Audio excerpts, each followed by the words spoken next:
All right. I am Ben Burgess. This is Give Them an Argument. I am joined by Victor Bruzzone, who is very geographically close to me right now, but Yeah, not in the same room. How are you doing, Victor? not bad. Not bad. Could be better. I mean, I feel fine, but it's a bummer that we're not hanging out. So Yeah, what can you do? yeah. Well, I wasn't sure if I should say it, but yeah, that's Victor is riddled with COVID. He's on death's door right now. No, really, I just came into contact with someone who's like in the vicinity of me and who tested positive. So just precautionary. I guess we're not Yeah, doing it, but we were gonna get together in a studio, which coincidentally, it's really funny. I remember when you emailed me like the location of it. I looked on the map and it's like a 10-minute walk from where my friend lives, like so close. And I was like, this is amazing, so convenient. Gonna go over, and then this happens, and I was like, yeah. I should probably let Ben know. But yeah, I mean, it makes sense to be No, careful. no, I'm glad you did, but yeah, it's yeah, very, very, very likely you're totally fine, and I would have been totally fine. Yeah, I mean, I tested it totally fine, no symptoms. Even my friend has like almost no symptoms, but Yeah, yeah, no, it's I'm about to so yeah, I'm about to leave first to see my elderly parents who've miraculously never gotten COVID, and then to go to Chicago, doing this event on Monday. So if people are in Chicago, 7 p.m. at the Hideout on Labor Day in Chicago with Bhaskar Sankara and Mike Beggs to talk about our new book about socialism for Verso. So because all that stuff's coming up, and it's the first day, it's like I was really torn about it because it's like I know perfectly goddamn well that there's like a 97% chance that it would be totally fine, right? yeah, for But, sure. I mean, as uh, soon as you told me your parents have never had COVID, I was like, okay, well, like that kind of makes sense to not bother taking the risk. yeah, I know but it's like such a gray case, right? Because it's like it's so close to the line of like just saying fuck it. It's like sounds like it'd be totally fine, Yeah. um, but So yeah. So no, I really wish we could have done this in studio, but we are doing it here. So in I don't know 20 minutes drive away or something. yeah. Yeah, but I am. Yeah, exactly. In the same city, but Yeah. But you are the one who found this debate. So tell us a little bit about what we're gonna watch. yeah, so I think it came to mind. I don't watch Coleman Hughes or like listen to his podcast very often, but I've listened to a few episodes, and oftentimes he has pretty interesting guests. And this week, actually, on the podcast that I do with Ethan, also friend of the show, Ethan, from I guess I forget what his channel is called Confronting now. confronting capital. Yeah, Confronting Capital, right? He changes the name. So from time to time, we're doing an episode actually on Academic Edgelord's podcast where we look at kind of controversial academic arguments, and we were looking at I think it's from 1998, Louise Poyman's "The Case Against Affirmative Action." Oh, So okay. we're I yeah. know the author. I don't know that article.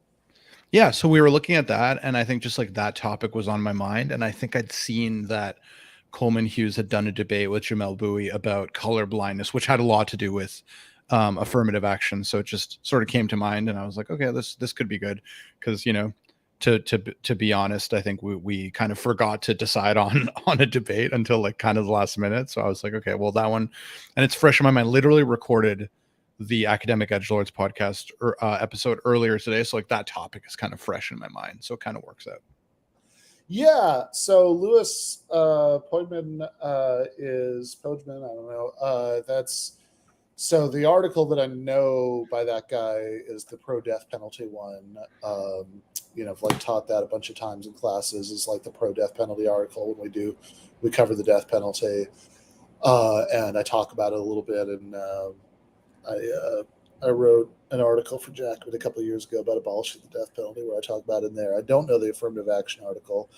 Coleman Hughes would almost not be on my radar at all, but last summer, actually, funnily enough, given how we started, during the trip to New York where I got COVID, Mhm. but, I have had it. But Yeah, I had it twice. yeah, um, I I was so I did this, went to this event. It was like kind of like a 1 day conference kind of thing at this Broadway theater where I was part of like the last like debate kind of thing of the evening. That was the thing with James O'Keefe and all that, and Tim Pool and Tulsi Gabbard for Oh some. yeah.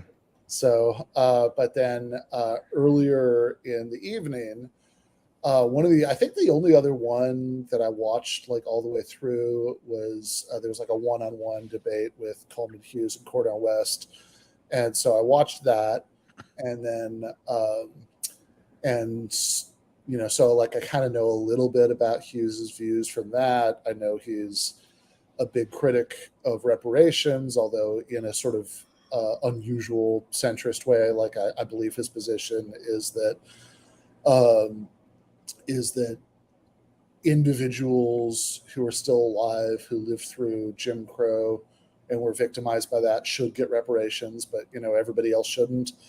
Um, and and he was also and when the James O'Keefe like ambush interviewed me in the hallway, uh, Hughes was actually like really horrified by that, and Mm. and like actually I think had like a pretty good reaction to the whole thing. But so I sort of I guess I have like vaguely positive thoughts about him, even though I kind of also know that I was looking at his bio yesterday, and he used to be a fellow for the Manhattan Institute, which is a conservative think tank. And, even before I knew that, I mean, I certainly knew that he was, like phoning in from ideological territory that's, not far right or anything, but, it's certainly not where we live. Yeah, totally. Yeah, I mean, I've just kind of seen him. I feel like he used to start. I think he started writing some articles for like Quillette when he was still an undergrad at like Columbia or something in philosophy, Yeah. and he kind of came under my radar. And I remember Matt McManus and I wrote an article about partisanship for Aereo, and he like retweeted it at one point and like said some positive things about him. And yeah, I've seen him. I actually think I have seen him talk about reparations before. And yeah, I think you're exactly right. I think his view. I remember him just mentioning that his ancestors, like he can trace his ancestors back to actually the slave, like Thomas Jefferson slaves. Like he Oh, mentioned wow. that specifically. He was like, I know I can. And he's like, but I'm like a pretty upper middle class, like wealthy. I've had every opportunity. He's like, so it makes no sense that I would get reparations, even though you can trace my family back directly too, which was kind of Yeah, interesting perspective. totally. Right. And look, I think one of the things that makes this conversation we're going to watch with him and Jamelle Bouie potentially interesting is that I kind of suspect that I'm going to have problems with both of them on this. Hmm. 'Cause, like that line you quoted from Hughes is like not, um, I mean, there's a sense in which I'm not totally unsympathetic there. This is the sort of thing that our frequent guest, Ture Reed, will sometimes say, where he's like, look, what it's like a black college professor. Am I going to be, he has some funny way of putting it. It's like I'm gonna like go to like the Appalachians, and so I'll just go, all right, guys, you owe me some reparations. Yeah, exactly. Exactly. It sounds like it just doesn't really make a whole lot of sense. It's like to address a problem. It Yeah, doesn't seem like the best way of doing it. And I think that's seems to be his view in general that like things like reparations or things like affirmative action, which I guess this debate is somewhat about. I think his view tends to be just using race as the proxy for that's the solution just doesn't make sense to him, which I imagine you and I will be at least in part sympathetic to. yeah, exactly. Like I think that the place that I mean, to the extent that Hughes is arguing from a conservative perspective, the place where there could be real disagreements is like, okay, should do you just sort of think that people, well, who didn't, for example, personally live through Jim Crow, are are just fine now, right? People can sort of, um, I'm sure this is an exaggeration of his view, but people could sort of pull themselves up by their bootstraps or whatever? Or do you think like, no, like there really are like all of these systematic problems that people with the Bouie sort of position are pointed to? It's just that the racially means tested solution doesn't make a lot of sense. Exactly. I feel like it'll be interesting to see exactly what kind of perspective he articulates in this debate, because I have kind of seen him say things that seem to acknowledge like systematic and structural like inequality and racism, and then I've also seen him say things that seem a little bit more on the free market economic kind of not quite libertarian, but more sympathetic to like a kind of classical liberal like ethos, or like kind of morality, like a kind of like classical liberal morality.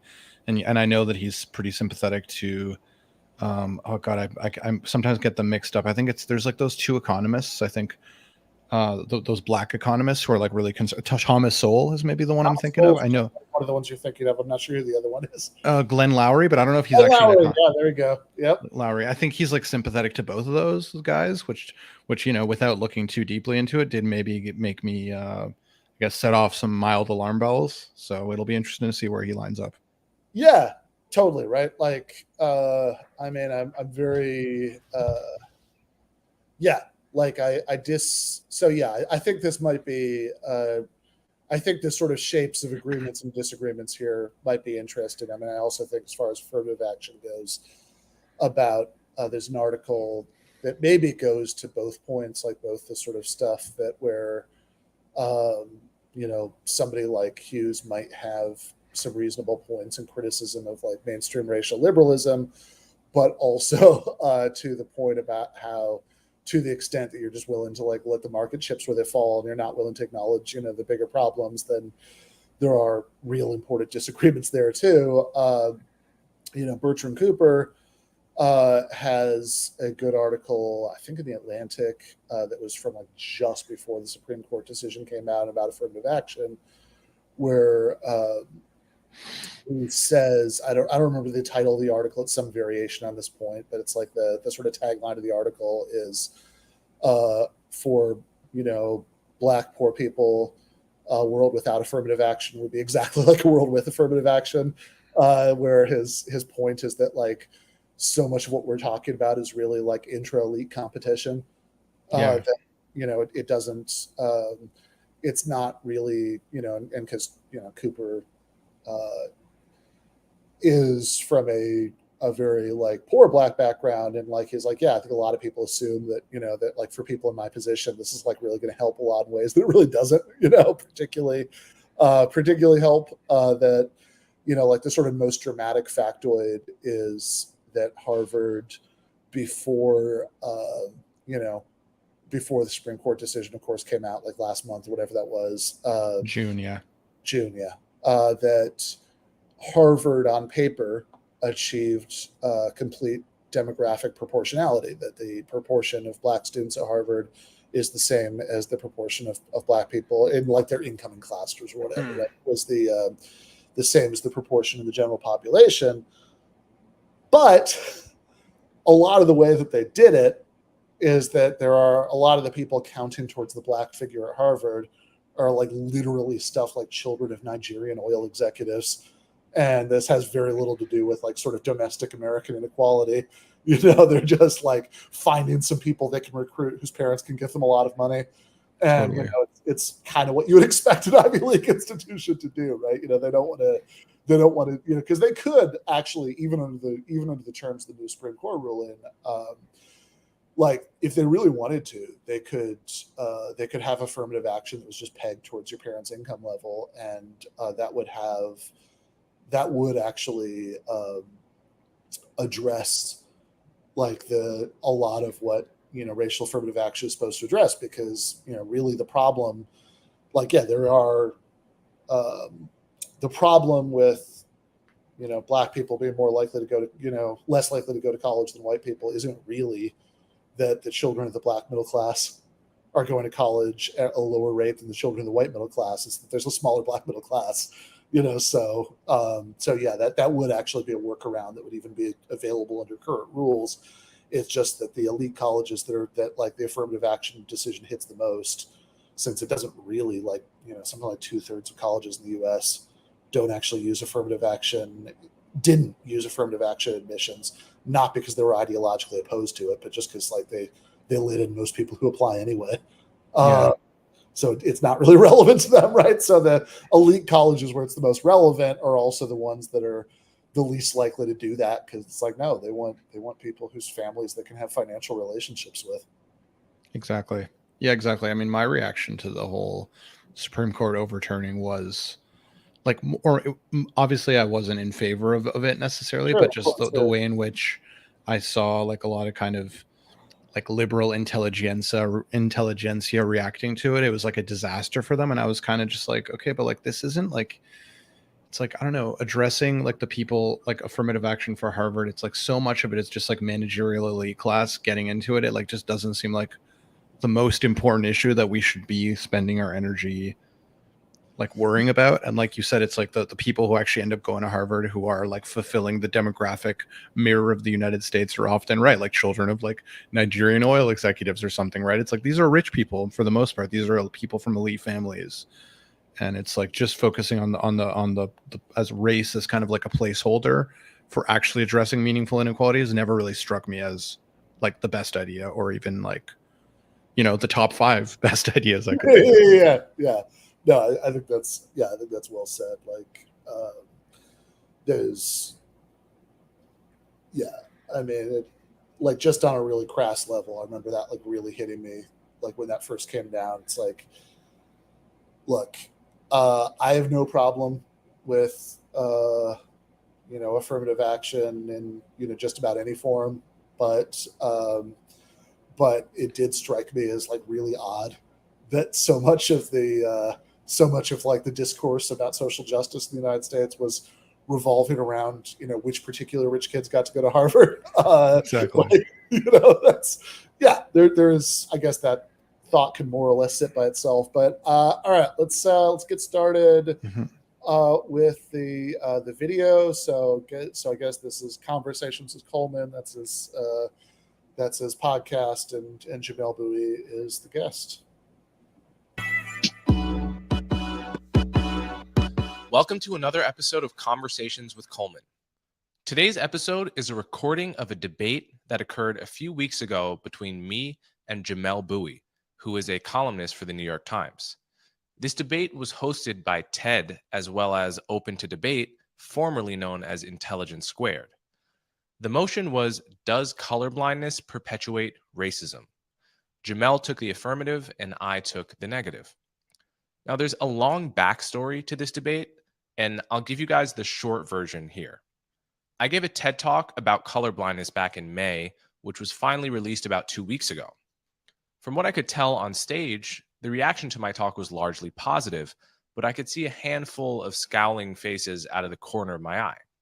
Following the talk, the handful of scowling faces, some of which were internal to the TED organization, grew in number and eventually demanded that my talk not be released. So after a long back and forth, we finally agreed that TED would release my talk normally, but that my talk would be followed by a separate debate on the topic of colorblindness. Now, as you all know, I am more than happy to debate these topics, and I have actually actively sought out debates in the past. For instance, I offered to debate Ibram X. Kendi several years ago and donate all the proceeds to a charity of his choice, but he declined. And whenever he has been asked about it, he has lied about me allegedly misrepresenting his work without ever producing a single example. In any event, I was more than happy to debate this topic, and I gave the producers a few dozen people that I thought might want to take the other side. Jamelle Bouie was one of those names. Now, Jamelle and I have no face-to-face history. But as so often is the case with writers who disagree in public, we have a sour history on Twitter. I think it was 4 years ago that I wrote an op-ed for the Wall Street Journal called Martin Luther King, Colorblind Radical. In that article, I argued that Dr. Martin Luther King's values were antithetical to the values of woke racial justice warriors today. At bottom, Dr. King's version of anti-racism was to give race as little meaning as possible and to prefer class-based policies over race-based ones. Progressives today do the opposite. They insist that your race is meaningful everywhere and always. And they want racial discrimination under the euphemism equity to be injected into nearly all of our social policy. So in any event, Jamelle didn't like my Wall Street Journal op-ed, so he resorted to the age-old tactic of calling me a, quote, grifter. Now, I'm not one to anger easily over these kinds of Twitter spats, but I remember this one got to me years ago because it just made no sense and it felt like punching down. At the time, I was a college student earning maybe $400 a month by writing, and he was a New York Times columnist making God knows how much money. Yet somehow I was the grifter. Now, years later, in a different Twitter spat, Jamelle backpedaled and claimed that the word grifter was not an accusation that I was in it only for the money, even though that is literally the definition of the word. Anyway, suffice it to say, there was no love lost between Jamelle and me prior to this debate, but I'm nevertheless grateful to Jamelle for agreeing to participate, and unlike his prior snipes on Twitter, he was nothing but respectful during this debate. In the end, it makes you wonder how many unpleasant interactions occur simply because the venue is social media rather than real life. So in any event, this is a formal debate with opening and closing arguments, and I really recommend that you listen to the whole thing. Colorblindness is also the topic of my upcoming book, which will be out early next year, and I'll have a more formal announcement of that coming soon. So without further ado, my debate with Jamelle Bouie. Does colorblindness perpetuate racism? Hi, everybody. Welcome to Open to Debate. I'm John Donvan, welcoming you to this special debate where we are taking on the question, does colorblindness perpetuate racism? We're going to get into the topic in just a couple of minutes, but first I want to explain a little bit more about the context of today's debate and today's program. It's being co-hosted by my organization, Open to Debate, but we're also doing it in partnership. I am delighted to say with the organization we all know and love, and that is TED. So to kick things off, I would like to invite the head of TED, Chris Anderson, to join me for just a couple of minutes. Hi, Chris. How are you? Good to see you, John. It's very nice to be with you and with everyone today. We've actually long admired Open to Debate and your mission. I think the world needs more discourse around divisive topics. So that's what you do. And it's really very meaningful for us here at TED to get to partner with you on this one. Yeah, I think it's a good call to just, I see what you're doing there, Ben, and maybe it is worth just skipping ahead a little bit there, right? Yeah, I think we can maybe get to the actual thing. Yeah, I don't need the TED guy to tell us about how awesome TED is. Yes. Okay, here we go. Perpetuate racism, you are saying, yes, it does. Please tell us why. All right, let's get started. So as you said, the question at hand is, does colorblindness perpetuate racism? And I think that before I try to answer the question, it is worth defining the terms of the question, in part because people have different senses of what each of these words mean. So colorblindness, I think it's fair to say, in its modern form, is generally understood, as Coleman has written, in fact, to be the idea that we should strive to treat people without regard to race in our public policy and our private lives. My main concern here is public policy, so I think we can say that to be colorblind means that the state in particular does not see race as a social reality, does not acknowledge it.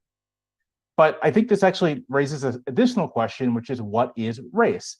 And we know that race does not exist independently of a set of historic conditions.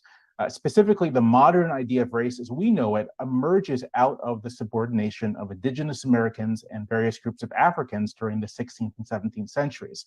It was a conceptual schema that explained and justified their enslavement and exploitation.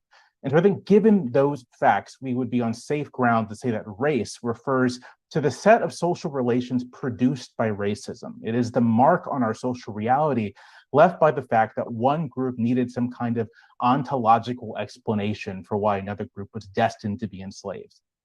So if that's race, then our definition of racism is straightforward. In terms of social policy, it should be broadly agreeable to say that racism, emphasis on the ism here, is a system of social action meant to inscribe relationships of subordination and domination between groups.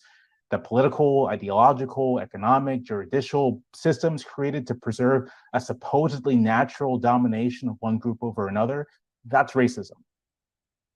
We could restate the question here, I think, using these terms, but it would sound a little convoluted, so we're going to rearrange things a bit to make meaning clear. When we say perpetuate, we mean to continue on or to reinscribe. To say that we are reinscribing a problem is to say that we aren't alleviating or ameliorating it. So one way we could pose our initial question is to ask, can you ameliorate racism as a system of subordination and domination while turning a blind eye to the social relations produced by that subordination and domination? Now, if racism is simply another form of inequality, and that's what it is, then our question really is about how we address inequality generally. So I think we can substitute inequality for racism in the question and pull it up a level of abstraction to this. Can you ameliorate a system of inequality without reference or attention to the social relations produced by that system of inequality? And I think the obvious answer is no. Consider class. Class is not simply a question of income. It is a relationship between two groups or multiple groups as it relates to production. And as a result, we mostly recognize that to reduce or even end class inequality, we have to also take account of class domination. We can't simply redistribute wealth from one group to another. We have to do something about the relationship between laborers and owners of capital and everyone in between. Otherwise, we end up in the same place that we started. And so back in the 1930s, when we began to really tackle class inequality in a serious way, we passed both the Social Security Act and the Works Progress Administration, but also the National Labor Relations Act, aimed directly at reconfiguring the relationships between workers and non-workers. We recognized that it was not simply people who were disadvantaged, it was workers, and we acted accordingly. So unless racism is a special kind of inequality, then the same goes for it as well. The way to address it, to ameliorate it, is to at least take note of and respond to the social relations that structured and continue to structure its ongoing existence. And that would put us against an idea of colorblindness. Thank you very much, Jamelle. Coleman Hughes, you are up next. Yeah, so thoughts about that brief opening statement? I mean, it was interesting the way he shifted from like color blindness to like just, and then sort of conflating it with all kinds of inequality. I'm not sure how I feel about it. I think he said a bunch of stuff that seemed kind of trivially fine, like trivially true about like, yeah, we should worry about these. And like, we want to make sure we can acknowledge inequality, whether it's racial inequality or, you know, economic inequality. And if we want to like solve it, I think it's true. But, you know, is that really what, you know, what do we mean by color blindness, right? Like, I think that's maybe like, if we can get clear on what like is actually the injunction behind saying we want to have colorblind policies, it'll be interesting to see what Coleman says in response. But I don't know if like I strongly disagree, but there's something weird when he switched between race and economic inequality. So I'm not sure. Yeah, I felt the same way about that. I think that I also, I mean, it was also weird because he was spending so much time defining his terms, and it felt to me like he was spending a lot of time defining things that don't really need to be defined. Like, I think, you know, I mean, I think we could have skipped everything about what perpetuate means. Mm-hmm. That perpetuate means reinscribe means don't ameliorate. You know, it's like I'm not actually made any progress, you know, from where we started in terms of the level of clarity in that progression. But then he does something that I think is very common for a certain kind of, I don't know, like radical liberal kind of commentator, which is he just throws around these terms like systems of domination as if it were like totally obvious what that meant. And it's like, well, no, I mean, that's the one I actually want to hear you define, right? Like that's like all that other stuff I was pretty clear on to start with. But what do you really mean here? And it seems like and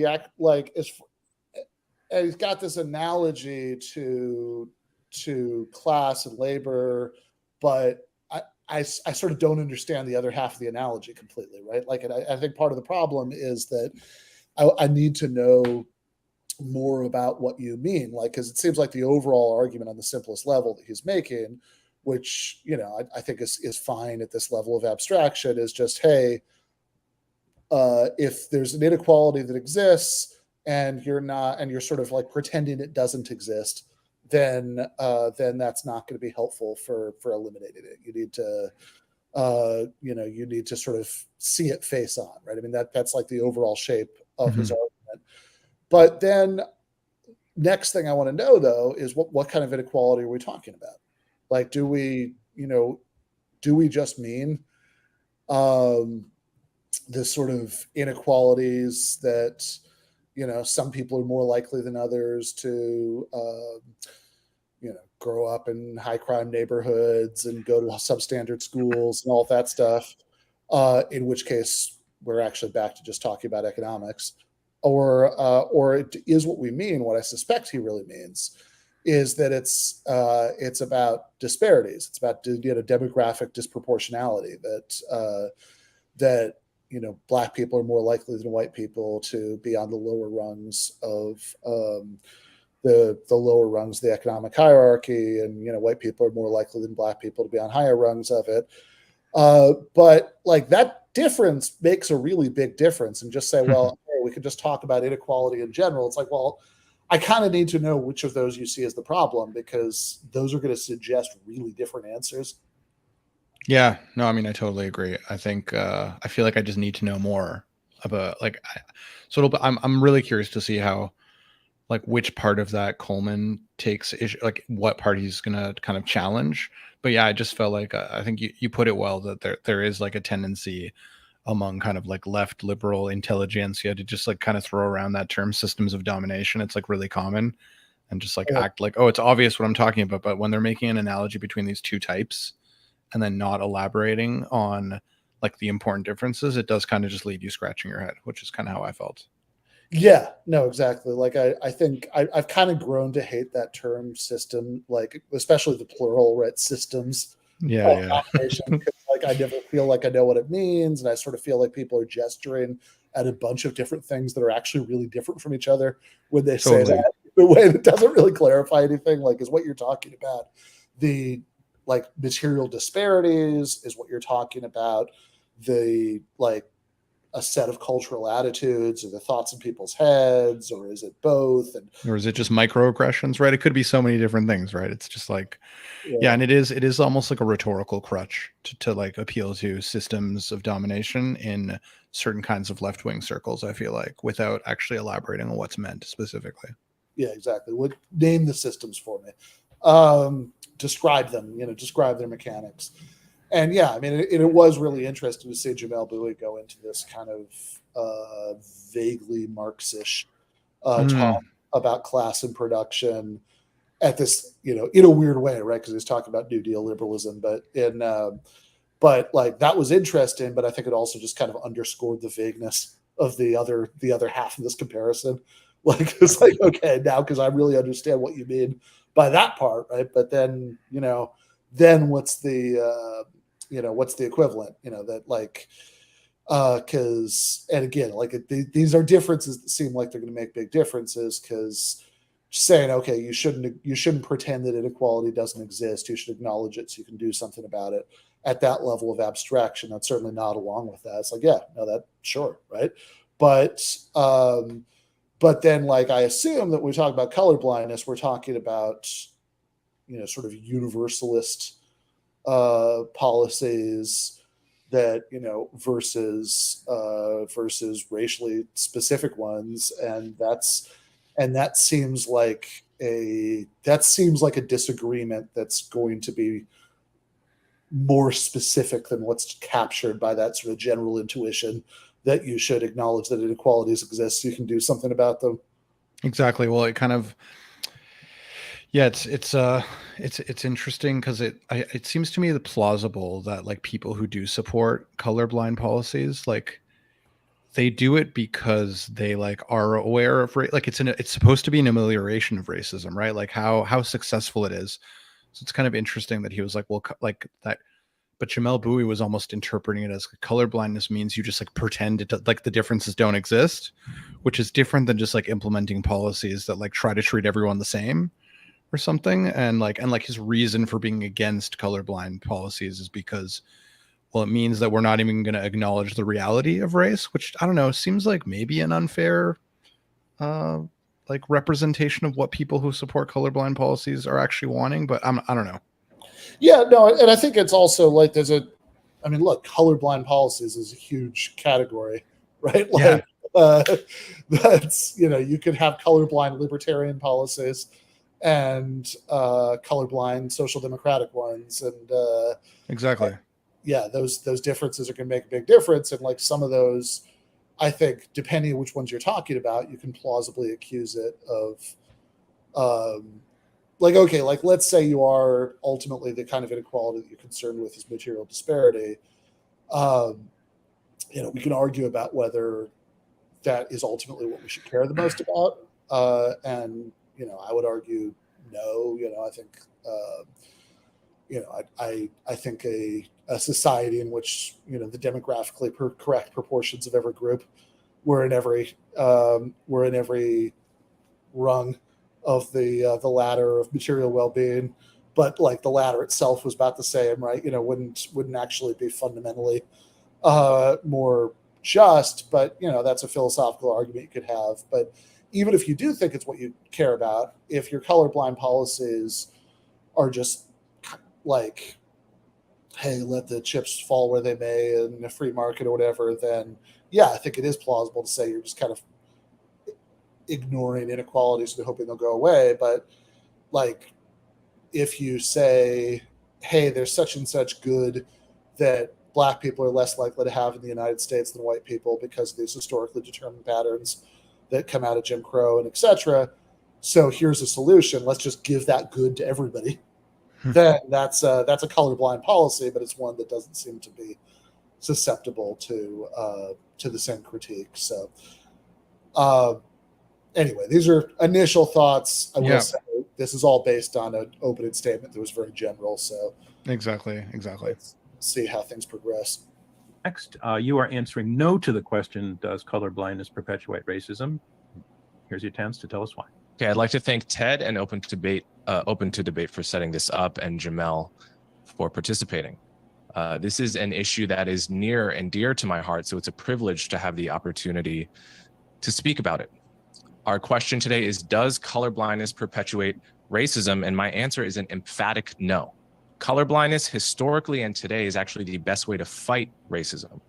Colorblindness doesn't mean pretending not to see race, right? We all see race, of course, we can't help it. It means that once we've noticed race, we still commit to treating people without regard to it, both in our personal lives and in our public policy. Colorblindness is the antidote to the poison of racism. Now, there's been a very dishonest but effective PR campaign against colorblindness for decades. It's been painted as somehow naive at best, or actually racist at worst. But I'm here to say today that the principle of colorblindness, the same principle which my opponent attacks today, is the one that our most celebrated civil rights luminaries wielded to great effect in the battle against white supremacy and segregation. The idea that colorblindness is racist is not just untrue, it's the opposite of the truth. The leader of the most important abolitionist organization, Wendell Phillips, said in 1865 that the end goal of the abolition movement was to create a government colorblind. The founder of the original March on Washington movement, A. Philip Randolph, had atop his list of demands the elimination of every law that made a racial distinction.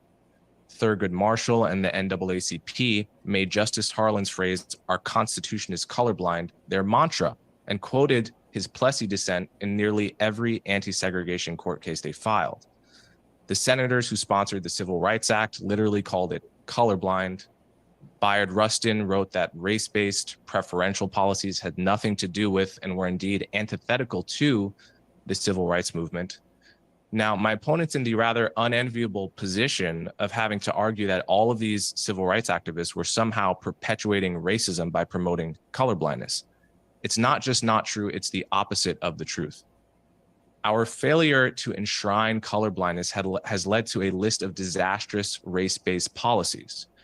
I could talk about the restaurant revitalization program, which you heard about at TED, where emergency funds for restaurants were handed out primarily based on race and gender identity. I could talk about Governor Kathy Hochul's recommendation to hand out limited COVID antivirals based in part on racial identity of the patient. Or we could talk about affirmative action. Now, my opponent's employer, the New York Times, ran an interesting podcast about it last week. They noted a college tutor in Queens who had lots of Asian students as young as 16, 17 years old who were desperately scrubbing their applications of any sign that they might be Asian, erasing things like chess club and math club, because they know the admissions officers on the other end would devalue their application if they were known to be Asian, which is virtually identical to what Jewish kids had to do applying to college in the first half of the 20th century. And once again, my opponent's in the unenviable position of arguing that it's not these policies that perpetuate racism, but it's somehow ending them, which is really racist. Again, I submit it's not just untrue, it's the opposite of the truth. If you want to fight racism, remove race from public policy. And if you want to fight injustice, do so based on class. And by definition, class policies will disproportionately benefit Blacks and Hispanics because they are disproportionately likely to be poor. That was the position of the civil rights movement, and that is my position today. Thank you, Coleman, and thank you, Jamelle. Yeah.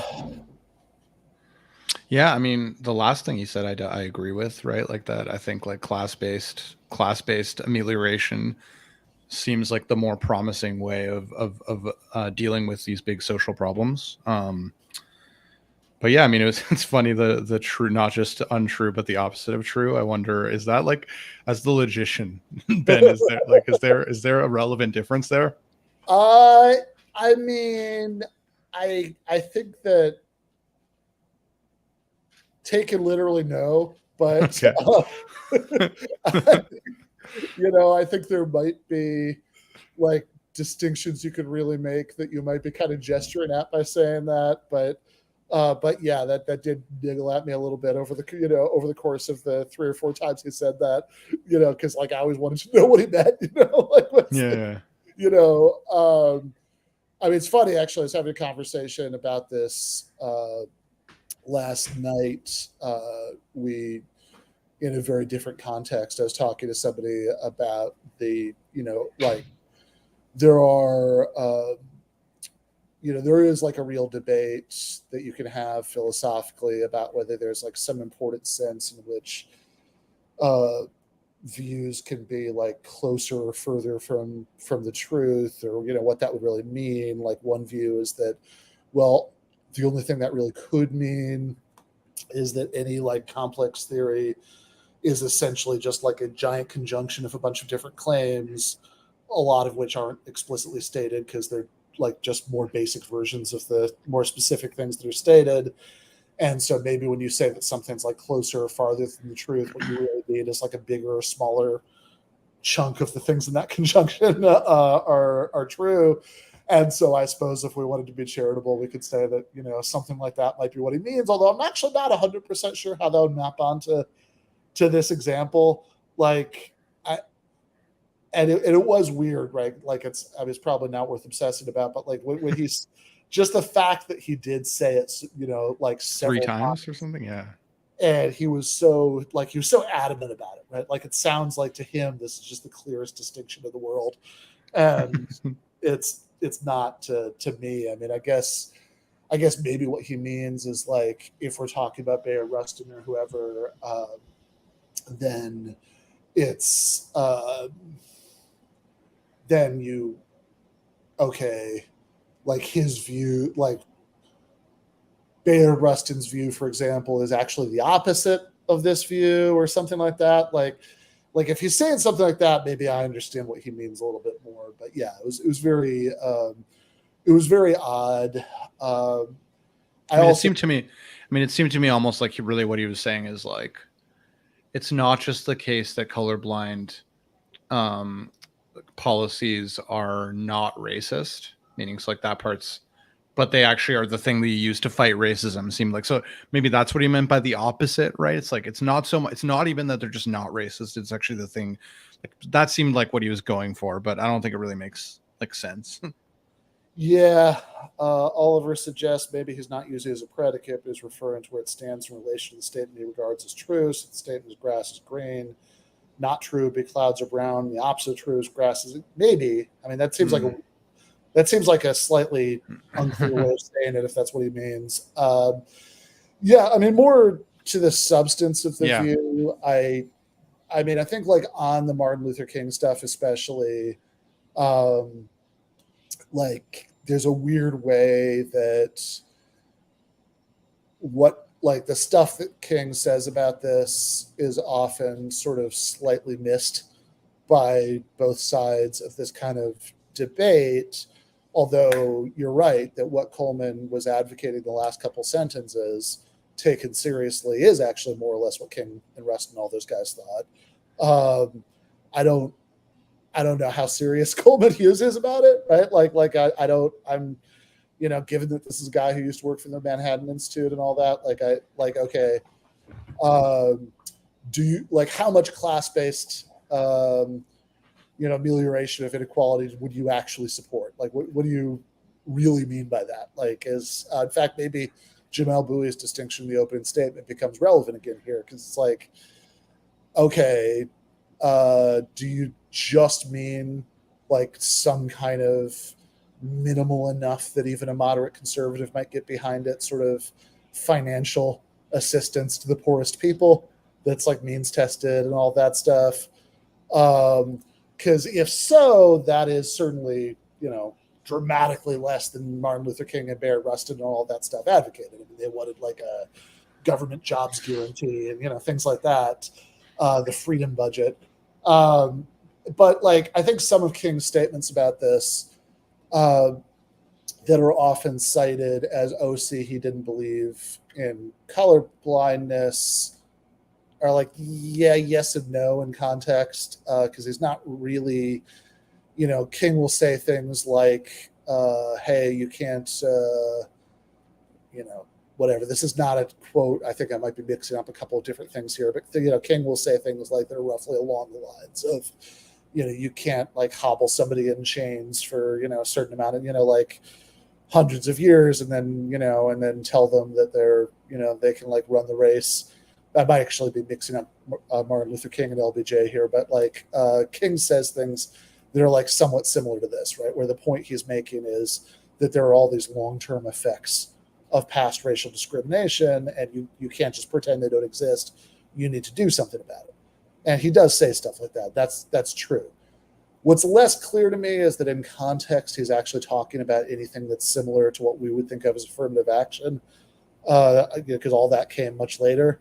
And in a lot of cases, I think he might actually be talking about stuff like the freedom budget, this idea that, well, it's because if you really want to deal with all this poverty that's disproportionately concentrated in the Black population because of the after effects of Jim Crow, then you need some kind of like sweeping social democratic state action. I think that's the kind of thing in a lot of these quotes that people will bring up to see, Martin Luther King didn't believe in colorblindness, he supported affirmative action, whatever. I think what he was really getting at would be more of that, which I suspect would go well beyond anything Coleman Hughes would actually support, but I guess is technically the position he was advocating at the end of his statement. Right. Yeah. I mean, when it comes to, MLK or these other civil rights figures, as a Canadian, I haven't been fully educated on their views. So I'll have to, the accuracy, and I've seen in the chat kind of some people talking about, well, MLK meant this or didn't mean this. And like, so on that stuff, I'm going to have to kind of, I'm going to be looking to you, Ben, for guidance, because my knowledge is weak on that. But in terms of the substance, I mean, yeah, I mean, it'll be interesting to see how Jamelle responds. But yeah, I mean, like at least the very last point that he made, I felt like seemed like at least on the topic of affirmative action. I mean, some of the other things he mentioned, I mean, I haven't looked into the details of all of them, but I remember hearing about some of the policies that were happening. Like, I think he mentioned COVID, like, you know, giving preferential treatment to like only people of color, or only like, I remember kind of thinking that stuff was like a little kind of sounded bad to me. Sure. Yeah. And like, so, you know, those could be examples of things that are like policies that take race into, and I guess maybe that's going to be kind of an important contention in the debate. It's like what does it count for a policy to take race into account? Like, I can imagine clearly there's going to be policies that you and I will be sympathetic to that take race into account, but then there's going to be these really kind of cringe examples of things that are like, you know, only giving, like during some emergency, you know, only giving Black people like the COVID vaccine or whatever the thing was, where you and I will be like, oh, that's kind of creepy. So it'll be interesting to kind of see like what is like how defined is the line between a colorblind policy that's just trying to like universally help people, I guess, in its best version, and a policy that takes race into account. Because it seems to me there might be like an overlap point, like a Venn diagram, where they kind of do overlap, where you have something that is like really trying to bring everyone, trying to like benefit the people in need, that does somehow take race into account, but is still, you know, more like universalistic or something. So yeah, I mean, it's like if you have a policy, like, look, I mean, depends what you mean. Like, I did see somebody in chat, I didn't highlight it when it came through, but it made me laugh. You know, during Coleman's statement, it said, wouldn't colorblindness literally mean the lack of a capacity to see race? You know, fair enough. So I think there are different senses of take race into account. Like, I mean, if you just on a really simplistic level, if you're hiring a bunch of extra, like, I don't know, Equal Opportunity Employment Commission agents to like go around and like crack down on discrimination, like then you are taking race into account in the sense that you know that racial discrimination exists and you're trying to stop it from happening. But, you know, or even if you're supporting a policy, you know, that's like maybe not like maybe there's like nothing explicit about race in the policy, but part of why you're supporting it is because you think that it'll like help to solve some racial disparity, then that could in a sense be taking race into account. I was going to say, oh yeah, on the COVID example.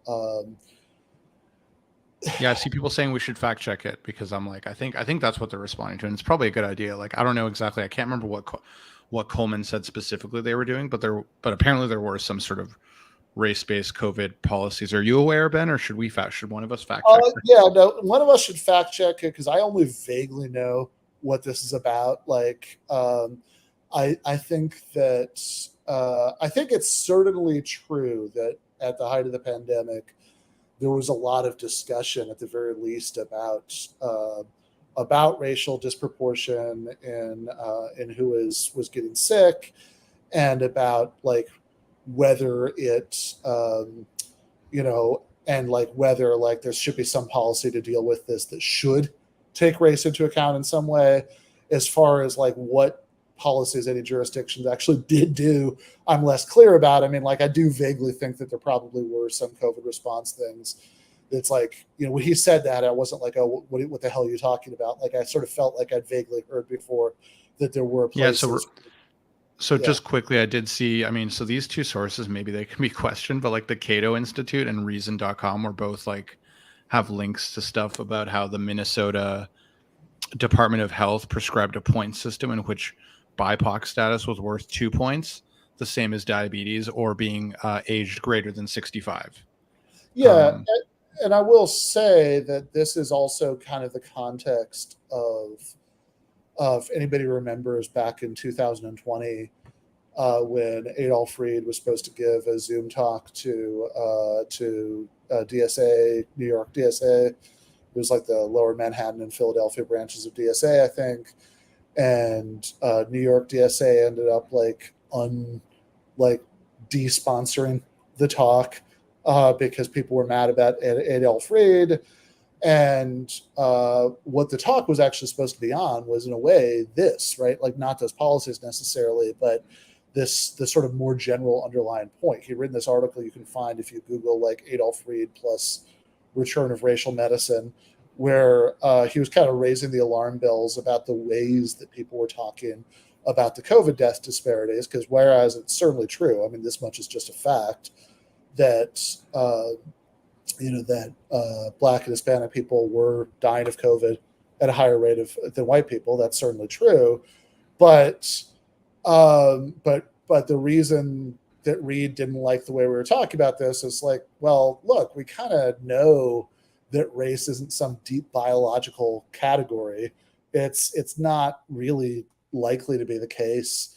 I mean, sometimes you get, clusters of ancestry that make you more prone, but like it really seems like in this case, the overwhelmingly probable explanation of that disparity was that like Black and Hispanic people were more likely to be more exposed to COVID because they were more likely to have like jobs as essential workers, where they weren't like staying home during the pandemic and, to have to use public transportation and et cetera, right? It's not the melanin, it's the poverty that's relevant. And Reed's view is that it was sort of worryingly reactionary to sort of act as if the biology might really be important here in a way that that he would say we just kind of know that it's not, right? So I mean, presumably he would be, he would have a problem with that, Minnesota using that point system, kind of for the same reasons we were talking about earlier with the college thing, that it's like it's an extremely imperfect proxy for the things that are much more likely to be driving the disparity. Exactly. No, I agree with all that. You want to keep watching? Yeah. Well, let's keep watching. So we're going to now move into the conversation section of the program. We'll be right back with that. Welcome back to Open to Debate. I'm John Donvan, and we have Jamelle Bouie and Coleman Hughes debating this question: does colorblindness perpetuate racism? And in the opening statements, we saw fundamentally where they disagree. Jamelle Bouie taking the point of view that to embrace colorblindness is to turn a blind eye to reality, the reality that racism exists and continues to exist. He makes the point that you can't begin to address inequality if you don't want to name and acknowledge that inequality. He cites several examples in other contexts where it's been named and addressed, but he asks why, on the question of racial inequality, do we have to pretend that it doesn't there? And he does feel that it amounts to a pretense. Coleman Hughes argues the opposite point of view. He says that colorblindness is the antidote to racism. He would, as he said, enshrine colorblindness in our institutions and in our thoughts and ideas and in our documents, and that the failure to do so has actually exacerbated racism, leading to race-conscious policies that he has described as disastrous. I want to go take this in parts and pieces. I would like to ask each of you to actually not just continually make your opening points, but to respond to some of what your opponents have been saying as I bring those up. Jamelle, I want to go to you first and ask you to address Coleman's recitation of the list of starting with abolitionists and others who have pushed back against obvious manifestations of racism, and then through the leaders of the civil rights movement embracing colorblindness as he defines it. And he went through quite a long list of that. And I'd like you to take on the historical aspect of the term colorblindness as Coleman has done, and please respond to it.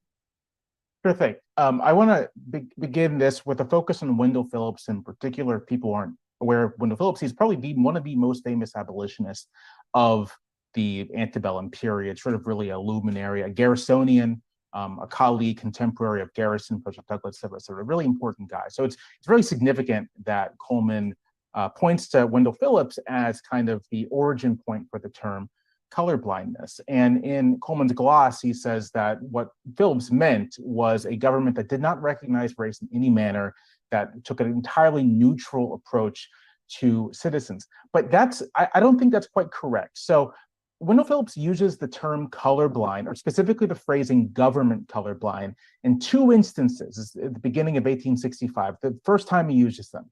The first is at a speech of the 32nd meeting of the Massachusetts Anti-Slavery Society on January 26th, and again, a month later, at the Brooklyn Academy of Music on February 23rd. Now, the first instance is interesting because it's a big debate between Phillips and Garrison and Douglas and other abolitionists over President Lincoln's initial Reconstruction policies. Now, Lincoln's initial Reconstruction policies centered on the quick readmission of Louisiana to the Union. Louisiana kind of captured relatively early on in the war. And Lincoln's plan essentially is we have a percentage, about I think 10 or 15% of Louisiana residents pledged to the Union, and then they can be readmitted on full privileges. And in the relevant portion of the speech, the portion that leads up to the use of the phrase government colorblind, Phillips excoriates this policy. And the reasoning he gives is that simply readmitting Louisiana without any attention to the relationships of subordination and domination between whites and blacks in the state would not address anything. It simply recapitulated the conditions of slavery. We'd be right back to where we started. It's in that context that he says a government colorblind, no distinction of race in the camp or of in the Senate. So colorblindness here in the context of the portion of the speech does not mean the non-recognition of race. It means the non-recognition of racism. That is the rejection of the legitimacy of any kind of hierarchy by the state. The state says there's no race hierarchies, no one is above or below. So Jamelle, it sounds like you are saying that this tension that we're discussing today is 120 years old, that this disagreement about what we meant by colorblindness goes way back. Right. I want to take that to Coleman to respond to. Just real quick, I want to say my immediate point is that the way in which Coleman's evoking Phillips just isn't correct. Phillips is essentially making a race-conscious argument, but using a different kind of language. And we run into trouble when we transpose today's meaning of a particular word onto the past. Okay, so Coleman, your an initial challenge is that from Jamelle in relating to Phillips is that even then this disagreement over what the term meant existed and was relevant and had impact. Well, I'll start simply by quoting Wendell Phillips, and I will let the audience decide what he means by this. Quote, "When once the nation is absolutely irrevocably pledged to the principle," sorry, this is the wrong quote, sorry. Let's start over. Start again. Yeah, sure. I will start by quoting a relevant passage from Wendell Phillips, and you can decide what you think it means. Quote, "God has chained this generation to the one great duty of eliminating from American politics the idea of race. Whenever an American magistrate is colorblind, unable to distinguish white from black, when that day comes, the duty of this generation is done and sealed, and this epoch is closed." So to me, I suppose reasonable people might disagree about any number of historical figures and what they believed, but it seemed very much that by colorblind, he meant what I mean by it. And when he passed away, when Phillips passed away, America's first Black judge, George Lewis Ruffin, described him as one of the few white Americans wholly colorblind and free from race prejudice. Taken together, it seems that, Wendell Phillips really meant colorblind when he said colorblind. Can I respond to that real quickly? Yeah, please do. Just so the thing to consider is that Phillips is not just speaking in the abstract here, right? He has a set of policies that he would like to see the government pursue. And again, we have to remember, we have to consider the context of the late 1860s. And so what Phillips wants is, first and foremost, he wants Black Americans to have the vote, which is considered at the time to not be a colorblind policy. It's very much considered to be a race-conscious policy. And he describes it as such in this January 26, 1865 speech.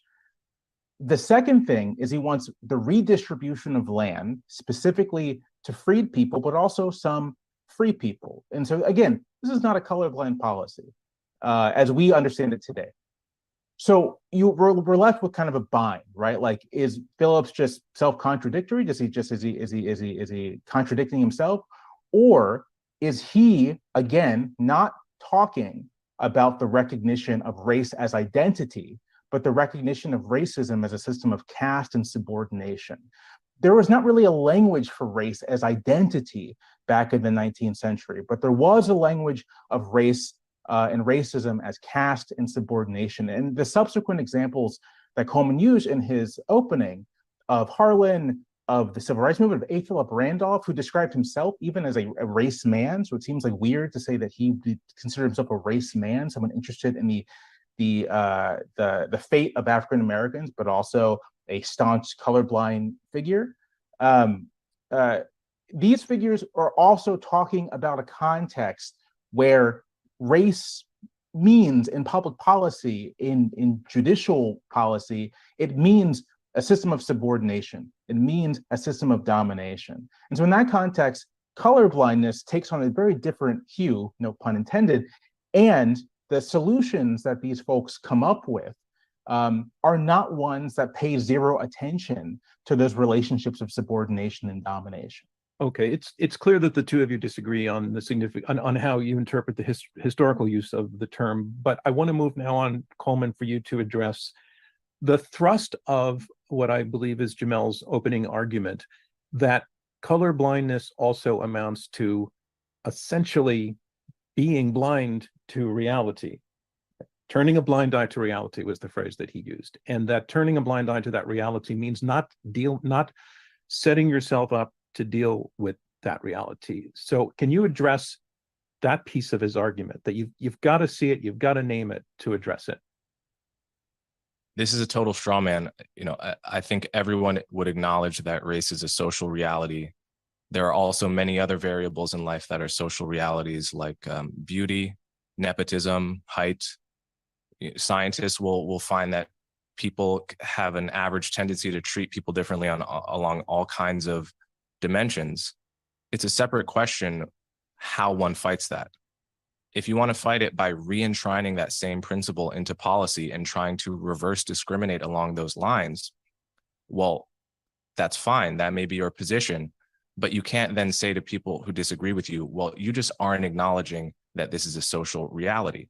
If you want to discriminate along a particular dimension, you should simply own that position, but you shouldn't say of your opponents that you guys are saying this social reality doesn't exist. These are two different positions. So Jamelle, Coleman takes issue with your claim that it's a head in the sand attitude.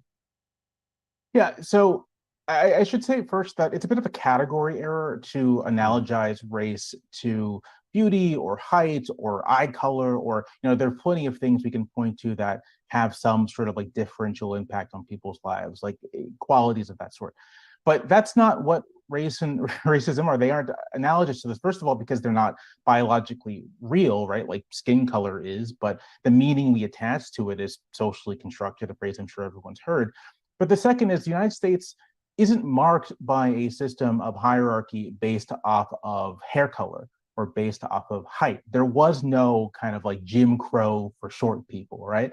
There was a system of subordination and domination beginning in slavery, recapitulated and reinscribed after Reconstruction, continued through Jim Crow, spread across the country, that did structure people's outcomes based off of this thing that we call race. And I want to make really clear what we're talking about here.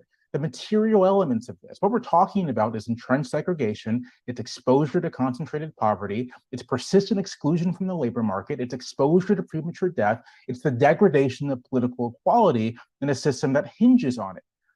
And so to tackle these things, which come as a bundle, right? Some groups are affected by one or the other, but racism bundles them up and attaches them to particular groups. It seems to me to use your phrasing, kind of head in the sand, to then pretend like we're not seeing who exactly that it's responding to. And just real quick, I'll note as an example, even with the Supreme Court's recent ruling with affirmative action, in the same term, the court said we can use that kind of history when making decisions about voting, about maps, right?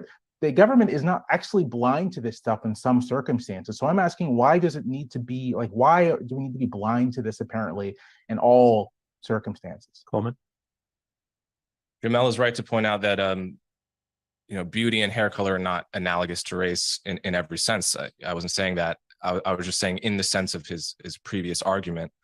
But certainly the civil rights luminaries of the past, from Dr. King on down, were hardly head in the sand about the history of racism, and they knew it on a visceral level that even we today could not.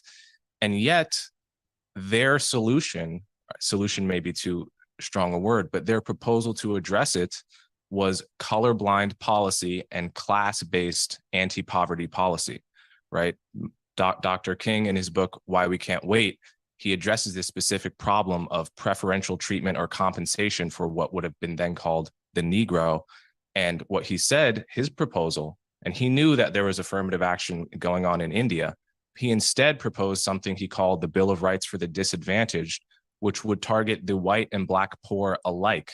Now, the advantages of this are twofold. First is that class is a closer proxy to true disadvantage. So you are actually targeting more precisely the problem you're trying to address, which is intergenerational poverty, regardless of its skin color. And secondly, class-based policies tend to be more popular than race-based policies, I think precisely for that reason, because most people that have had any kind of diverse life socioeconomically or racially, at least many people, and I would share this instinct, have the instinct that the true disadvantage is class and poverty. That is really closer to what we mean when we're talking about privilege and disadvantage than skin color, especially nowadays. So certainly the people that would acknowledge all and lived through all the history that Jamelle is talking about and fought it, they actually had my position. So, Jamelle, I want to pick up from that very thought. Given that at the beginning, Coleman talked about, again, several people who were involved in civil rights movements using the word colorblindness, and I know we're having a disagreement about what they intended by that, but using the word colorblindness as a positive, as a value, as something to be worth aiming for. And I think that understanding of it has broad popular appeal. But I want to ask you, is it your contention that those who are asserting colorblindness as a positive value, are they cynically weaponizing the term, or are they sincere and perhaps, in your view, misguided? I think people are sincere. I would not accuse someone of cynically using a term in the absence of any evidence of cynical use of the term. I think they're very sincere. There are a few substantive points that Coleman made that I really think are worth addressing, and that is his continuous avocation of civil rights luminaries, and Dr. King, Bayard Rustin, as somehow advocates for an entirely race-neutral set of policies. Now, we can say for certain that Rustin and King wanted eventually a colorblind society, one in which race had no particular significance on people's lives. And I want that society as well. I think we can all agree on that, or 99% of us. But when it came to dealing with the situation of Black Americans in the 60s and the 50s and the 70s for Rustin and for others who survived that decade, I think it is a little disingenuous to suggest that they were absolutely opposed to race-conscious policies, right? King was a social democrat, supported broad-based anti-poverty programs, but in interviews, in a number of speeches, not just in Why We Can't Wait, but in a number of speeches and books, he made clear that he was... I want to stop you there, Jamelle, because I want to go right to that point to Coleman, that in fact, Coleman Jamelle is saying that Dr. King and others, while using the term colorblindness as an aspiration, potentially long-term aspiration, that they were not opposed to race-specific solutions and policies. And I'm sure that that Jamelle can cite some examples, but it sort of is a challenge to your view, to your claim that. Yeah, this is a really weird way to have the conversation, because on the one hand, like, I do actually think, calling balls and strikes here, that Coleman is I think Coleman is probably being more accurate, than Bouie about the history, but also like I could also see like somebody with Bowie's position saying, and like maybe even having a point, like, I mean, why is this what we're talking about, right? Like why is it, like, why is the question of like what Martin Luther King or Bayard Rustin thought like the most important question here? I mean, shouldn't we just skip straight to arguing about who's right? Yeah, I mean, I've been feeling the exact same way throughout. It always kind of irritates me. Part of this is actually to blame on the moderator, because he's the one who started by asking the question, oh, like Coleman listed all these historical figures, like who said this stuff, like what do you think, Jamelle? And it's like, and then they start to get into this kind of annoying argument about like who has the more accurate interpretation of the slavery abolitionists back then. And it's like, I'd rather just hear what they actually think. Exactly. So, and like I said before, I can't really comment too much on the accuracy, but I mean, I do feel like the one who's given us a little bit more of a hint of like at least an argument for what they think, it seems to me so far, has been Coleman, because I did like what he said recently about kind of the best proxy for disadvantage and inequality is class, and like he's saying that's what but I guess it was connected to this argument about what the abolitionists thought at the time. Yeah, because he was saying like, oh, they realized, right? Or I guess in that case, not so much the abolitionists, but yeah, the civil rights movement. Yeah, they realized it, and it's like, okay, fair enough. But like again, those do seem like just. I mean, even though, again, my understanding of what a lot of those guys thought, certainly what they emphasized, at least, is much closer to Hughes than Bouie here, and it could very well be.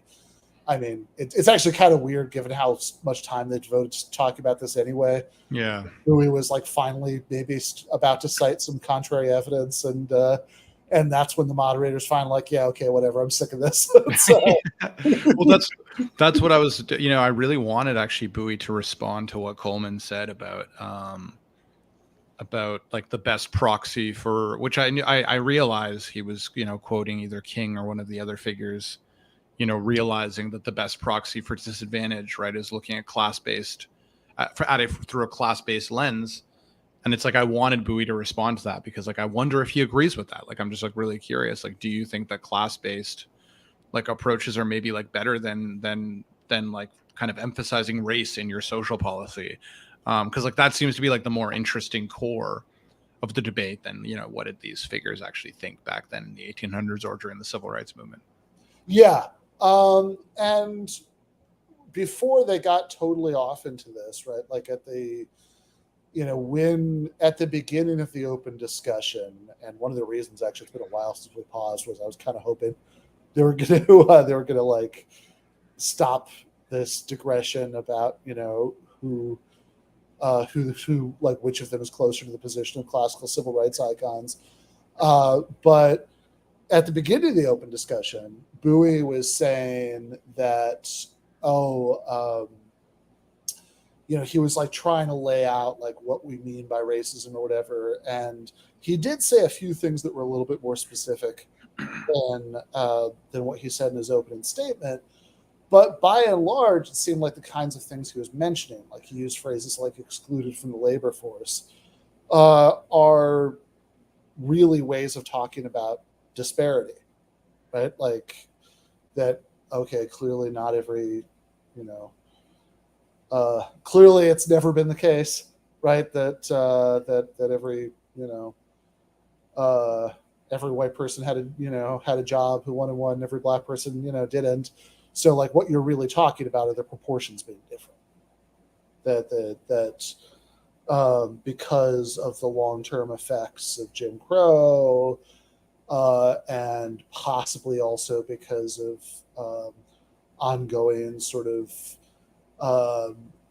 de facto, discrimination that's, even though it's technically illegal, but probably mostly because of the, on like long-term effects of Jim Crow. that you have, like in that exclusion from the labor force example, that you have like a much higher black unemployment rate than white unemployment rate. True, by the way, like no arguing that, right? That's definitely a true premise. But then if that's what we're talking about, then I do actually think that even though it could very well be that Bouie was about to point to some examples of King and Rustin and other people sort of being more friendly towards like some race conscious policies than Coleman would have portrayed them as being. And, you know, I mean, it sounded like he had something at his fingertips there. I don't know. We can only speculate, but whatever is true about that, right? Like, I do think that, you know, the sort of King Rustin kind of position is going to be closer to what Coleman is saying in this debate. I don't know if it's actually going to be that much closer to Coleman's policy preferences. Like, in fact, one of the small ironies here is like I would not be at all surprised, given what I know about these two guys, if ultimately Bouie wasn't more friendly towards some social democratic policies than Hughes was. But yeah, I mean, I think it's like, insofar as acknowledging that problem, that it's like, okay, you have these like coming out of the civil rights movement, you know, coming out of the civil rights victories of 1964 and 1965 and the achievement of this broad-based legal equality between the races, that the perspective of a lot of these guys was, okay, but we still have this, you know, massive poverty, joblessness, etc. I mean, it's the 1964 March on Washington for jobs and freedom, right? That disproportionately in the black community. And it is by and large true that their solutions were broad-based, like universalist solutions to provide these things. And, you know, but like also, could there be more nuance to some of what they said than what Coleman said? Sure, that wouldn't shock me in the slightest, right? But also, just to go back to where we started when we broke, like, I sort of don't care. Like, I care to the extent that, like, I do think these were smart and insightful people who thought about it a lot, and their views should be sort of, you know, listened to with, you know, given weight, all that stuff. But I mean, I sort of don't care in the larger sense that, like, if somebody said, like, if somebody who was taking Bouie's position on this said, yeah, you're right, that's what they thought, but what I think is we need all these, like, racially conscious policies, then it wouldn't be much of a response. Well, you're disagreeing with them, right? Like, it's like, okay, well, maybe they're wrong and he's right. Like, you know, like, what I really would like the conversation to focus on is, what's the actual case, you know, for these two approaches. And like, that's where Coleman, you know, I feel like hasn't been, you know, I mean, whatever, I guess the blame is all around, and maybe you're right, a lot of it's with the moderator, but like, you know, like, I think he hasn't said as much as I would like about that. No, for sure. I mean, he did introduce it in his opening statement, right? And like, you're right, it did seem like he was sort of using it as a rhetorical tool to be like, well, look, like, your guy that you venerate, like, disagrees with you, right? And it's like, it's true, that's not very revealing in a certain sense. And it's like, and I agree, like, it does sound from the way he's talking about it, like, that Coleman at least is making me feel like he agrees with the things he's quoting. But you're right, he might not, right? Like maybe his own position is not at all interested in these, like, broad social democratic policies. So hopefully they get to that. Yeah, fair enough. Let's keep watching. I should say we're getting closer to the point where we probably want to go to the post game to watch the rest of it. But let's watch a little bit more in the main show. Mm-hmm. They were, I think you're making the case that they would not have wanted anything that would be race specific. He's saying that's not true. I'm not sure he can cite examples, actually, and but I'm sure that I can. So, for example, Bayard Rustin, who ghost wrote parts of MLK's book, Why We Can't Wait, and organized the famous March on Washington, and was in MLK's inner circle. He said he wrote to the Wall Street Journal in 1974 when affirmative action was a controversy. He said, quote, "The controversy over quotas and preferential treatment did not originate in the agenda of the civil rights movement. the leaders of the civil rights movement, King, Randolph, Wilkins, and others, were explicit in opposing reverse discrimination. They were opposed on philosophical grounds, but were also motivated by pragmatic political considerations.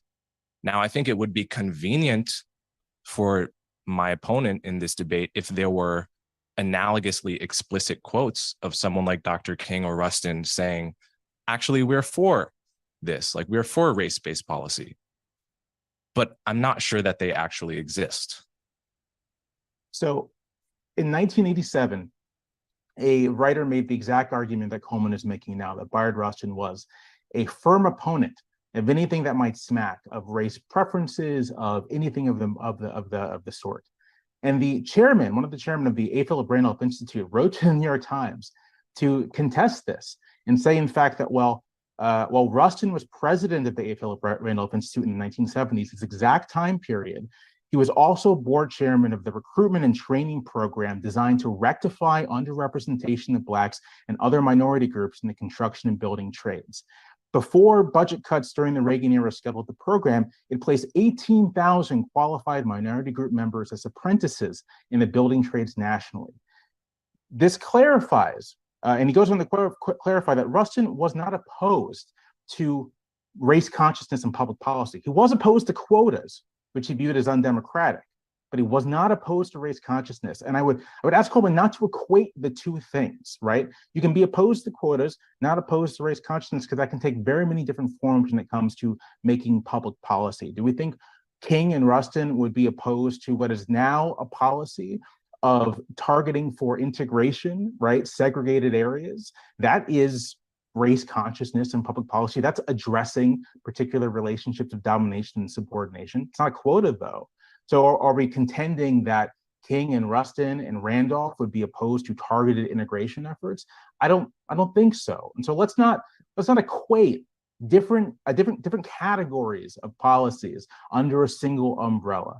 Okay. The documentary record briefly disputes Coleman's claim here. Yeah, I do want to move on to one more topic, but Coleman, you please take a response to that. Rustin's position, which is consistent with the, I think, later description by the leader of the A. Philip Randolph Association, was that there should be aggressive outreach to minority and Black candidates, followed by a strict judging by the merit principle. Now, if that's your position, that is far closer to the colorblind position in terms with respect to the merit principle than it is to the current status quo of race conscious policy.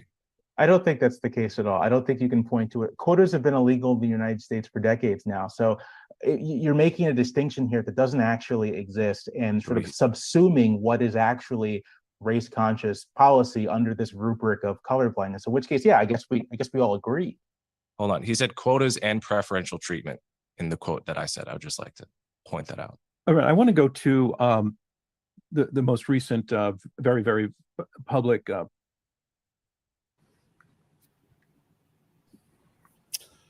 So I did just want to pause here to say, I mean, I'd be interested in your thoughts about this, but like it seems to me that there is something kind of interesting here, although it also maybe points to the point that we were making a minute ago about how like exactly the wrong way to have these arguments is by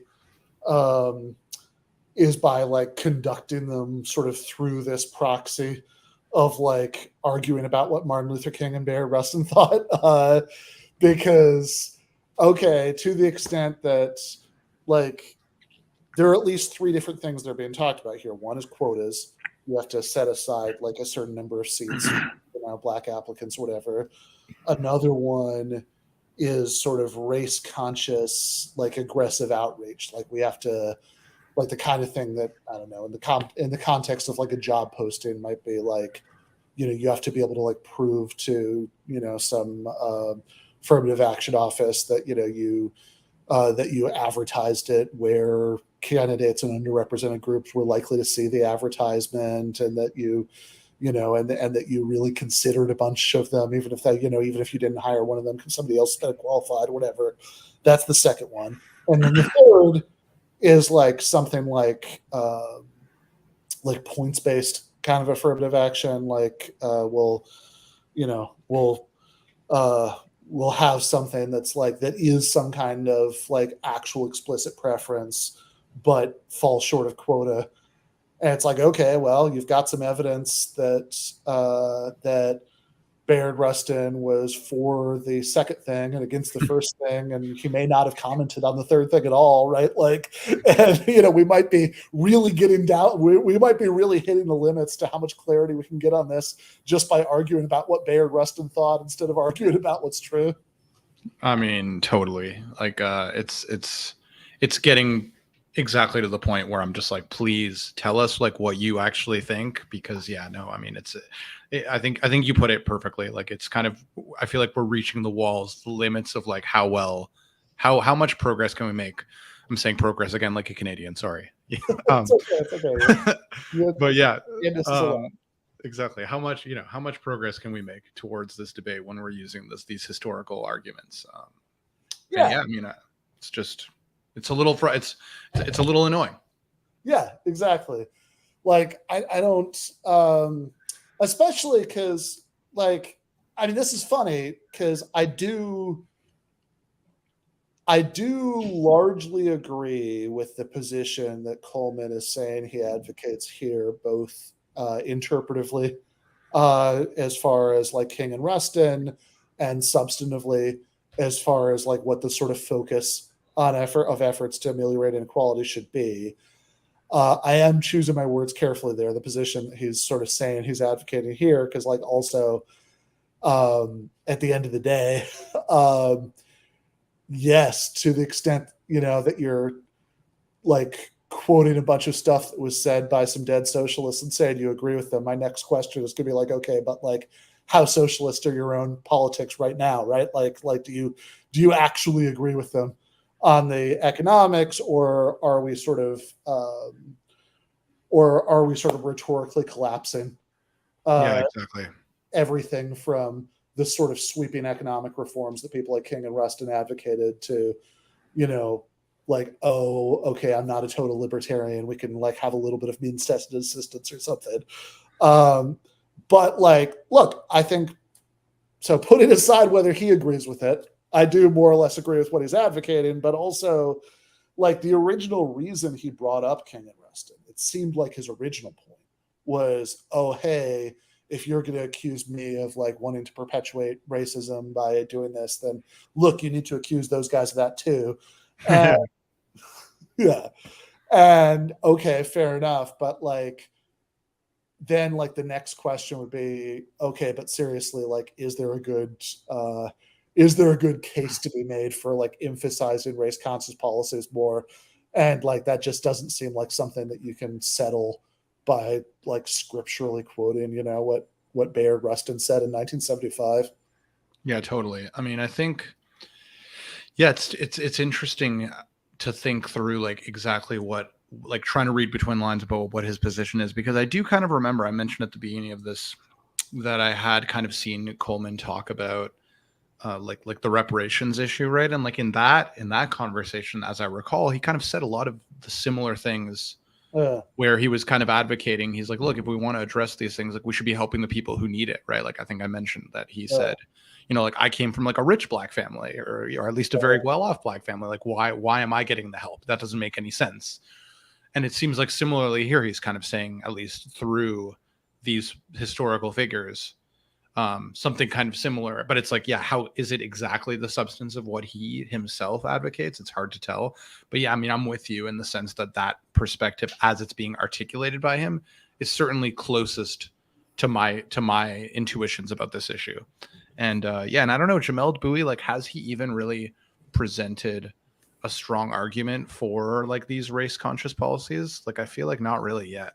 Not really, no. And that's part of the problem. I mean, part of that's because they've spent so much time arguing about the history, but also it's because really, I think the only sort of argument that I've heard from Bowie's side is well, if you're going to tackle inequality, then you need to, acknowledge that it's there, because if you're just sort of ignoring it and hoping that's going to go away, it's not going to go away. It'll just be perpetuated. which, my problem with that is that that's like fine. I mean, as far as it goes, but I don't actually think that that settles the colorblindness question. Because if what we mean by colorblindness is policies that aren't racially specific, that, that like race won't be mentioned in the, law or whatever, right? That, then yeah, I mean, if you have, as a critique of the position that Coleman might be closer to than you would get from this debate, that like, oh, we should just really, all we need is sort of meritocratic striving without racial discrimination, then fair enough. I think Bouie has a point, but but like also that's not really what Coleman is saying here. And I don't know what Bowie's argument is against the position that, other than no, you're wrong, the civil rights icons didn't really think so. I don't really know what Bowie's argument is against the position that Coleman is talking about, at least, because he's not, because just saying, okay, you need to acknowledge that inequality exists so you can figure out what to do about it. Fair enough. Yeah. But that's completely consistent with saying we should have like a, more racially conscious strategy for addressing it, or we should have like a more universalist strategy for addressing it. And I haven't really heard him kind of say anything yet that would tell us, that would like give us a reason to prefer the second one to the first one, or at least say that the first one could only go so far or anything like that. I mean, presumably he has some kind of critique of that, or else I don't know what the point would be of this debate, but no, I certainly haven't heard it yet. Yeah, hopefully we get it soon. Fair enough. Let's just do maybe a couple more minutes on here, so we can go to the post game for patrons just before the hour. I know when I originally sent out the email, I said we're going to be doing it long before then. So that, okay, it's a relatively short debate. We'll probably be hitting, and anyway, I estimated the time wrong, but yeah, let's just go to the hour, which is what we usually do anyway. Cool. Publication and discussion of the issue of colorblindness, which of course goes to the Supreme Court's decision to strike down affirmative action in college admissions. And Justice Thomas wrote a 53-page concurring opinion in which he asserted several times that the Constitution itself is colorblind. He also took issue with some of the liberal justices who Jamelle, were essentially arguing your position that colorblindness was to make oneself blind to reality. And Justice Thomas responded to one of Justice Jackson's arguments in quite sharp language. He wrote this: individuals are the sum of their unique experiences, challenges, and accomplishments. What matters is not the barriers they face, but how they choose to confront them. And their race is not to blame for everything, good or bad, that happens in their lives. A contrary, myopic worldview based on individual skin color to the total exclusion of their personal choices is nothing short of racial determinism. That's Justice Thomas responding to a point made by Justice Jackson. I want to ask you about this he sort of says it's either or. Either we're in a colorblind world, or we're in a world where the argument is based on what he calls a myopic worldview, that individual skin color is the thing that determines everything in their life. Is that a fair dichotomy that he's presenting? And if not, where's the nuance? I don't think it's a fair dichotomy. I think it's very much a straw man, in part because no one in our conversation or in the conversation among the justices is making the claim that race is the single most determinative thing. Everyone acknowledges, even 150 years ago, right, that exceptional individuals can make their way, that even talented and not quite exceptional individuals can make their way and find success. The dispute, I suppose, is what do we do about group inequality? And this gets back to my opening statement here, that we can perceive not just individual differences in talent and in will and these sorts of things, but like group inequalities that are tied to a very well-established historical record. And so we have kind of, I think with Justice Thomas and his colleagues, Justice Jackson in particular, what they have is a fundamental disagreement. I think Thomas would say, and has said, that more or less as long as exceptional individuals can surpass group inequalities in their legacy, that we don't have to worry too much about group inequalities. And I think Justice Jackson, who is very much an egalitarian, is saying that no, that we need to deal with group inequalities. And racism, this is a particular vector of inequality that we can't simply ignore. And that's my position, that whatever your views of racial identity or what have you, the fact remains that this is a major vector over which inequality happens. And it seems foolhardy to ignore it or conflate it with other forms of inequality. That's a point Coleman made earlier that we haven't addressed yet, but that race inequality is different than class inequality because the former implicates one's personhood in a way that class inequality doesn't necessarily. And that's I think a key distinction worth making. And Coleman, the same question to you, Justice Thomas presented. I know we just paused, but that maybe seems worth pausing on to unpack this a little bit, because I think we did just hear a little bit more of Bouie's view than we've gotten before. Yeah, I mean, it sounded like he was saying some things that were sounding like they were edging towards being amenable to more social policies that we would be sympathetic to, which was good. But then like in his justification for distinguishing between like race-based inequality versus class-based, he made that claim right there at the end, which I could see you reacting to, and I think I kind of reacted to as well, which is like, I guess that one somehow impinges on your personhood in a way that the other one doesn't. And I don't know, that was like kind of puzzling to me, because I don't know, I feel like I know people who grew up in like pretty lower class contexts, and it seems pretty clear to me that it impacted their personhood in quite robust ways. Maybe different, I'm sure qualitatively differently than race does, but it, maybe he just didn't say it, if I'm being charitable. Like maybe he just didn't quite offer a nuanced enough explanation of what he meant by that. Like, seems like there probably is a difference, but I don't know. Like the tone in which he was saying it almost suggested like class-based inequality is like somehow more benign. But I know that's probably not what he meant. But the tone almost made me feel like that's what he was suggesting. Yeah, I mean, I'm kind of sympathetic to, Oliver in the chat says, I must be really dumb if these terms are obvious, because I had that same sense that's like, whoa, wait, hold on. What does that mean, right? Like, true. It's a very, like, it's sort of suggestive maybe of a few different things, but I don't really know which one he means. So if what it means to say that, race, which is also like, look, a lot of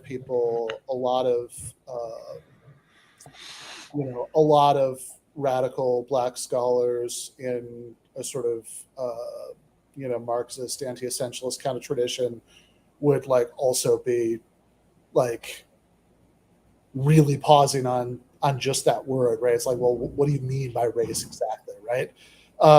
Like the point that like the Field Sisters, make in Racecraft, that a lot of times when people say race, what they really mean is racism, and seems like those things are worth distinguishing. That like sort of saying, in other words, like is what you mean by race here racial prejudice?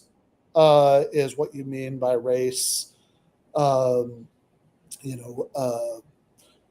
Like racial patterns of disparity, or, et cetera, right? So that's like one thing, right? I want to know what you mean by that, and sort of treating it just as this noun that's like similar to class, I think is already sort of making a bunch of theoretical commitments you could really question.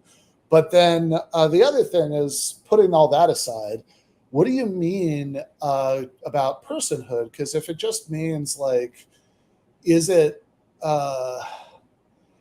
like profoundly personally degrading or incompatible with like your sense of personal dignity, or like that seems to be kind of the way you were taking it. And if it does mean that, then it seems at the very least not obviously true, and maybe even obviously not true. Mm-hmm. That I mean, I'm thinking here about like there's this article that that Michael Brooks wrote like, I don't know, a year it was in 2019. I think it was Esquire, maybe. I'm trying to remember. Had originally like commissioned him to write something. They didn't really end up liking what he wrote, and they didn't publish it. And then, like a year after he died, Jacobin posthumously published it. That's called. That's let me see. It's So they published it under the title Michael Brooks on Why the War on the Poor Must End. But it's like a really effective piece of writing because it's sort of autobiographical in a way that almost nothing else he wrote is. It's about like growing up and as his mom is like buying groceries with bridge card, right, which is what people generally talk about when they use the phrase food stamps. Mm-hmm. And like he's like a little kid and he kind of sees her like kind of looking both ways before she pulls it out to make sure that nobody sees them, Right. using it, and what the sort of awareness of the possibility of like eviction and all that stuff like did to him psychologically as a kid. So that's like, again, it seems like really dubious in that sense. I mean, I guess like one thing that Bouie might mean is that like it's sort of, if people believe that you're like innately racially inferior, then that's then that's like questioning your personhood in a different way. Then I don't know if they just, they might believe that you're poor because you got some bad breaks or whatever. But but also like if that is what he means, that seems like he's now raised. Yeah. That also seems contestable though too. Like I feel like people make all kinds of judgments based on when they figure out what your socioeconomic status is. Like maybe not to the extent, and sure, I know, and in the United States and Canada not as badly, but like I immediately just thought of like my buddy from England and the UK, and it's like there, like it's maybe just as live, like your social class. It's kind of like still has this residue that is much more that brings along with it a lot of judgments.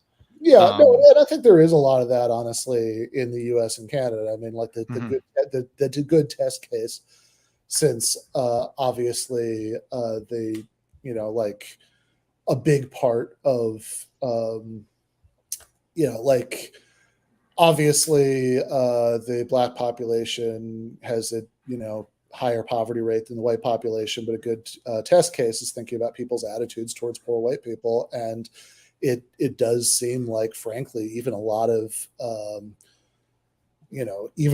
liberals, progressives, frankly, I would argue more than a few people who think of themselves as leftists, if you hear them start to talk about certain groups of like poor white people, especially like in particular regions of the country or cultural backgrounds, it starts to seem like there are some pretty deep judgments along those lines, going on in many, many cases, right? That like, it's that like you're talking about a bunch of people who are really dumb, really racist is all often part of it, like, et cetera, et cetera, et cetera, et cetera, right? That I feel like we saw a lot of basket of deplorables. Yeah, exactly, right? Like we saw. Well, look, I mean, Hillbilly Elegy, is, I mean, kind of ironically, given where Vance ended up going afterward, but Hillbilly Elegy is in a lot of ways the poor white people, Appalachian equivalent of what a certain kind of Black conservative who spends all their time talking about the culture of poverty or whatever does in that case. And I feel like after the 2016 election, when Hillary said the thing about basket deplorables, like there was like, there was like a few months of discourse about the white working class, even God's own acronym, the WWC, before everybody got too distracted by Russia and kind of forgot about that. But when they were talking about the WWC, I don't know. I mean, a lot of it did seem to be really harsh. That like, and it's these people's fault, because they're like culturally backwards or whatever. That they're living in poverty, and it's not a one-to-one for like the most extreme forms of racism, but it's not that far from being a one-to-one with like a very recognizable kind of racism. Yeah, no, totally. Yeah. Oh well, we should go to the post game to finish this up. So if you are a patron, you got an email with a misleading time estimate years ago. So so we are going to do that now. Watch the last how long do we? Yeah, watch the last half hour or so of this there. If you are not a patron, that is patreon.com/Ben Burgis. So there's no time like the present to do that. Just as a quick reminder before we end the main show, there is not going to be a show on Monday because I am going to be in Chicago. If you are in Chicago, that event, about worker co-ops and socialism, and the book that Bhaskar and Mike Beggs and I are writing for Verso is going to be at 7 p.m. on Labor Day at the Hideout in Chicago. So do check that out if you're around. Meanwhile, we're going to go to the post game for patrons to finish this up. Left is best.